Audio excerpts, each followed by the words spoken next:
Hello दोस्तों, exam expert India YouTube channel पर आप लोगों का स्वागत है। जैसा हम जानते हैं कि इस चैनल पर जो है यूपीटीटी की तैयारी कराई जा रही है, जिसमें हम जो है पर्यावरणीय शिक्षा के बारे में अध्ययन कर रहे हैं। इसके बाद जो है बाल विकास का भी क्लास चलेगा, लेकिन अभी जो है पर्यावरण शिक्षा को देखते हैं, महत्वपूर्ण है। ये भी 30 क्वेश्चन आता है, 30 नंबर का। तो इसमें हमने जो है 5 क्लास अटेंड किए हैं पर्यावरण शिक्षा के बारे में। तो आज एक बहुत महत्वपूर्ण चैप्टर है अम्ल वर्षा का। अम्ल वर्षा से एक आध प्रश्न जो है परीक्षाओं में अक्सर पूछ ही लिया जाता है, तो यूपीटीटी में इस बात की प्रबल संभावना है कि यहाँ से एक प्रश्न जो है पूछा जा सकता है। तो जो मेन चीज़ें हैं उसको जो हम यहाँ हाईलाइट करेंगे, बहुत तथ्यात्मक चीज़ें पढ़ेंगे, बहुत डिटेल में जाके नहीं। कारण क्या है, परीक्षा बहुत जल्दी होने वाली है, तो समय बहुत डिटेल में पढ़ने का नहीं है, लेकिन मेन तथ्यात्मक चीज़ें हम जो है देख लेंगे। तो अम्ल वर्षा है, अंग्रेजी में अगर हम बात करें तो एसिड रेन कहते हैं इसको। अब ये विचारधारा सर्वप्रथम जो है लाया गया किसके द्वारा, प्रकाश में लाने का श्रेय सर्वप्रथम है रॉबर्ट एंगस स्मिथ को है। अर्थात एसिड रेन की विचारधारा को प्रतिपादक कहें, इस शब्द का प्रयोग करने वाला प्रथम प्रतिपादक या खोज करने वाला, जो भी जिस नाम से संबोधित कर लें, तो रॉबर्ट एंगस स्मिथ को माना जाता है। अब हम इसकी परिभाषा के बारे में थोड़ा चर्चा कर लेते हैं कि इसकी क्या है, अम्लीय वर्षा की परिभाषा क्या होगी, एसिड रेन कहेंगे किसको। सर्वप्रथम तो यही प्रश्न उठता है। तो इसकी परिभाषा के अंतर्गत कहा जा सकता है कि जब वर्षा के जल में अम्लों की मात्रा बढ़ जाती है, जब वर्षा के जल में अम्लों की मात्रा बढ़ जाती है। अभी अम्ल कौन सा होगा उसकी चर्चा बाद में करेंगे, अभी केवल परिभाषा में हम जो है अम्लों की चर्चा करेंगे। अम्लों की मात्रा बढ़ जाती है तो इसे अम्ल वर्षा के नाम से जाना जाता है, एसिड रेन के नाम से हम इसको संबोधित करेंगे। अर्थात वर्षा के जल में जब अम्लों की मात्रा बढ़ जाएगी तो उसे हम वर्षा के नाम से जानते हैं। यहाँ एक चीज़ और क्लियर कर दूँ कि केवल वर्षा के रूप में अम्लीय वर्षा नहीं होगी कि पानी के रूप में लिक्विड फॉर्मेट में, सूखा भी हो सकता है, बूंदों के रूप में, ओसों के रूप में, या जो है ड्राई जो है इसके रूप में भी हो सकता है। तो जैसे हम जानते हैं कि शुद्ध जल का पीएच मान, पीएच स्केल पर अगर देखें जल का जो है पीएच मान कितना होता है, 7 होता है। इसी चीज में हम एक रासायनिक अगर बात करें तो पीएच स्केल पे अगर कोई चीज 7 से ज्यादा मान है, जैसे 8 है, 9 है, 10 है, तो क्या होगा, क्षारी होगा, उसका उस चीज का गुण क्या होगा, क्षारी होगा। लेकिन जैसे 7 से नीचे आएंगे, 6 है, 5 है, 4 है, इस चीज का मान क्या होगा, एक चीज किस श्रेणी में आएगा, अम्लीय में आएगा, इसमें आएगा अम्लीय में। तो जल जो है एक प्रकार से क्या, जो जल जो यहाँ पर केवल 7 रहेगा वो क्या होगा, उदासीन होगा, ये न्यूट्रल होगा। अर्थात पानी क्या है, उदासीन, ना अम्लीय है ना जो है क्षारी है। लेकिन होता क्या है कि वर्षा के जल में कुछ ऐसी गैसें मिल जाती हैं प्रदूषण के कारण कि वो जल जो क्या होता है, इसका पीएच मान 5 से 6 के बीच में आ जाता है। एक्चुअली में हम जो है 5.5 से कम रहेगा तभी उस जल को जो है अम्लीय कहेंगे। होता तो 7 से इससे कम होगा, लेकिन 5.5 के जब नीचे आ जाता है तो हम उस जल को अम्लीय श्रेणी में रखने लगते हैं। तो यहाँ तक बात जो है क्लियर हो गई होगी। अब जो है जो दूसरा महत्वपूर्ण बिंदु इसमें आता है, वर्षा का जल शुद्ध नहीं होता है। होता क्या है, आज के अगर हम 300-400 पहले का इतिहास देखें, खास करके औद्योगिकरण 19वीं शताब्दी में जब औद्योगिकरण हो, उसके पहले के अगर हम पीरियड में जाएं तो हम देखते हैं या समझते हैं या पढ़ने को मिलता है कि वर्षा का जल जो है सबसे शुद्ध होता है। वर्षा का जल क्या होगा, सबसे शुद्ध होगा। लेकिन बाद में जब औद्योगिकरण होगा, बड़ी बड़ी कंपनियां लग जाएंगी यूरोपीय देशों से लेकर बाद में दुनिया के कोने कोने में, तो प्रदूषण, एक पोल्यूशन की बहुत बड़ी समस्या दुनिया के सम्मुख आएगा, जिसमें जो है औद्योगिक जितने कारखाने हैं या जो है तेल रिफाइनरी है, उसके माध्यम से क्या होगा कि सल्फर डाइऑक्साइड, नाइट्रस ऑक्साइड की मात्रा में वृद्धि होगी वायुमंडल में। तो इससे क्या होगा, जब वो ऑक्सीजन से क्रिया कर लेंगे, इसकी चर्चा हम आगे कर लेंगे। लेकिन प्रदूषण जो है तब जब दुनिया में फैलेगा तो इसकी तमाम समस्याएं इससे जो है उत्पन्न होंगी। तो इसमें क्या होगा, ये भी प्रदूषण का एक कारण होगा कि वर्षा का जल जो है अब शुद्ध नहीं रह जाएगा। इसका मतलब है अब वो भी अशुद्ध हो जाएगा। तो इसमें क्या होगा, CO2 वर्षा के जल में घुलकर कार्बोनिक अम्ल जो है बना लेता है। तो H, इसका फार्मूला क्या होगा, H2CO 3 कार्बोनिक अम्ल कहते हैं, जल को अम्लीय बना देता है। हालांकि कार्बोनिक अम्ल जो होता है बहुत कमजोर टाइप का अम्ल होता है। कई विद्वान या कई चिंतक या कई साइंटिस्ट इसको जो है अम्लीय वर्षा का एक रीजन नहीं स्वीकार करते हैं, इसमें भी विवाद है। लेकिन चूंकि अगर इसमें से जैसे सल्फर डाइऑक्साइड या नाइट्रस ऑक्साइड ये नहीं दिया रहेगा तो कार्बोनिक अम्ल अगर विकल्प में है अम्लीय होने का कारण, तो इसको उत्तर को सही माना जा सकता है, लगाया जा सकता है। ये दूसरी बात हो गई। अब जो है सल्फर डाइऑक्साइड और नाइट्रस ऑक्साइड, जैसा बताया कि दुनिया में जैसे औद्योगिकरण हुआ, उद्योगों का विकास हुआ, उसमें जो है सल्फर डाइऑक्साइड और जो है नाइट्रस ऑक्साइड की मात्रा बढ़ी और ये गैसें वायुमंडल में पहुंचकर ऑक्सीजन व बादल के साथ क्रिया करके H2 SO4 H2NO3 बना ले, जैसे SO2 प्लस H2O, तो यहाँ क्या बन जाएगा H2 SO4 बना लेते हैं। इसी तरीके से जो है हम देखें तो nitrous oxide N2O plus H2O पानी के साथ ये भी क्या HNO3 ये भी बना लेते हैं, नाइट्रिक अम्ल बना लेता है। ये क्या है तो महत्वपूर्ण, चूंकि SO2 और N2O ये किससे क्रिया कर रहे हैं, पानी से वायुमंडल में जाके ओस के रूप में या जो है बूंदों के रूप में क्रिया करके सल्फ्यूरिक अम्ल और नाइट्रिक अम्ल जो है का निर्माण कर ले रहे हैं। जब इनका निर्माण हो जाएगा तो इसका प्रभाव जो है जीवों, वनस्पतियों, मृदा, कृषि, तालाबों, झीलों, नदियों, इमारतों, स्मारकों आदि पर इनका बहुत जबरदस्त नकारात्मक प्रभाव पड़ेगा। किसका, सल्फर डाइऑक्साइड, नाइट्रस ऑक्साइड जब जो है H2O से क्रिया करेंगे और सल्फ्यूरिक अम्ल और नाइट्रिक अम्ल बना लेंगे। यहाँ तक बात आशा करता हूँ कि सबके समझ में आ गया होगा।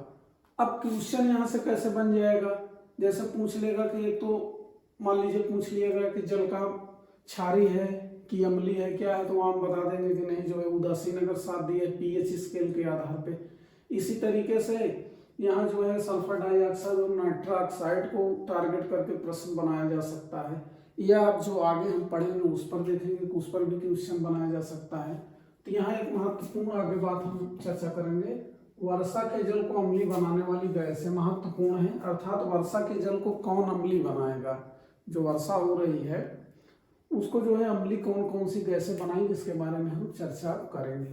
तो पहली गैस जो है सल्फर डाइऑक्साइड SO2, पहली गैस कौन सी है, सल्फर डाइऑक्साइड SO2, दूसरा नाइट्रोजन ऑक्साइड है NO2, तीसरा है नाइट्रस ऑक्साइड N2O।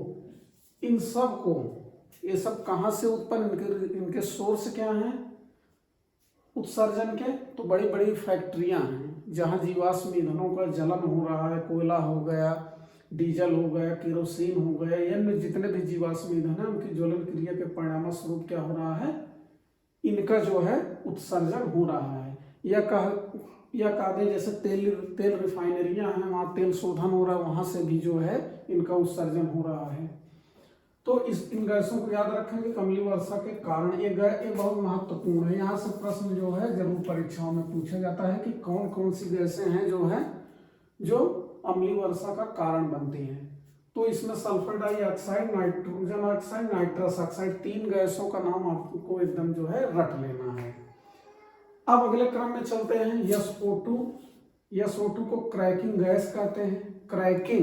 क्रैक करना, छत विच्छत करना, ये क्या है SO2 क्रैकिंग गैस। इसको क्यों कहा जाता है, क्योंकि अगर हम SO2 को लगातार चट्टानों पर, पत्थरों पर अगर प्रवाहित करें, अगर वहां के संपर्क में चट्टान और पहाड़ी आएगी तो क्या होगा, चट्टानों को तोड़ देगी या छत विच्छत कर देगी। इसीलिए SO2 या सल्फर डाइऑक्साइड को क्या कहा जाता है, क्रैकिंग गैस।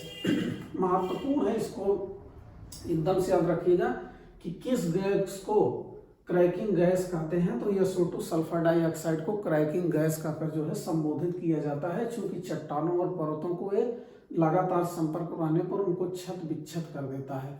इसी के परिणाम स्वरूप मथुरा तेल रिफाइनरी है, हम जान रहे हैं मथुरा तेल रिफाइनरी है और आगरा के बीच की दूरी ज्यादा नहीं है। तो मथुरा में जो तेल रिफाइनरी है, यहाँ से जो है जब रिफाइनरी होगी, तेल का होगा, तेल की रिफाइनरी होगा, तो यहाँ से SO2 या सल्फर डाइऑक्साइड उत्सर्जित होती है।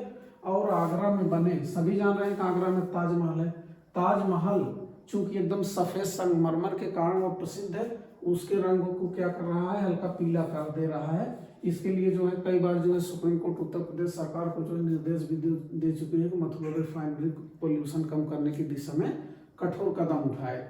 तो कहने का मतलब है कि SO2 एक महत्वपूर्ण गैस है जो तमाम प्रकार के, जैसे भी क्रैकिंग गैस की बात आई तो यहाँ इमारत ताजमहल की चर्चा हुई, तो इसको हम जोड़ के रखेंगे कि क्रैकिंग गैस चट्टानों की चर्चा हुई, चट्टानों से एक प्रकार से ताजमहल का निर्माण हुआ। तो थोड़ा कंटेक्ट करके हम अगर याद करेंगे तो हमको जो है याद रहेगा SO2 का रिलेशन जो है ताजमहल से।